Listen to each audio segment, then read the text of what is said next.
If I didn't intervene, my dog would die. A disturbing pattern of pit bull attacks taking hold of our valley. The third attack in just 1 week happening today. And it ended with a pit bull shot and killed, a dog owner jumping into action when the pit bull attacks his own pets. This happening near Rancho and Oakey. 13 Action News reporter David Schumann tells us about the frightening attack.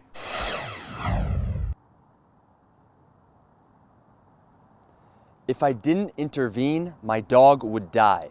Those are the words of Tom Cope as he described to us the events that started with him taking his two dogs, Sergeant and Cotton, for their morning walk and led up to him shooting and killing a neighbor's pit bull. I saw him in the yard approaching my dog, and kind of like in the attack mode. And I didn't have time to react. And right away he lunged, got my dog, got him on the neck, and he didn't let go.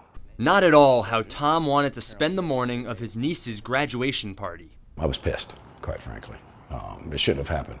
When the pit bull took hold of Sergeant, the German Shepherd, Tom went to the house where he believes the pit came from. The person who answered denied ownership. Then a neighbor lent a hand with pepper spray, but that failed too. The whole time the dog was, just, how dogs, when they'll grab a hole and he was trying to pull. Finally, that neighbor mentioned he had a gun on him. Tom asked to borrow it and did what he had to do to save Sergeant.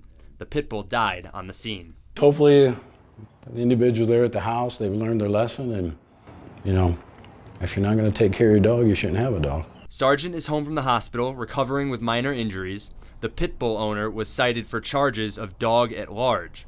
It's the second pit bull to be shot during an attack in the last 2 days.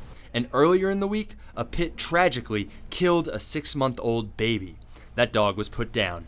As for Tom, he told us this is actually the second time a pit bull has gone after his dogs. He told us he'll now be armed when he goes on walks. He doesn't want to have to depend on a neighbor being there to help him out.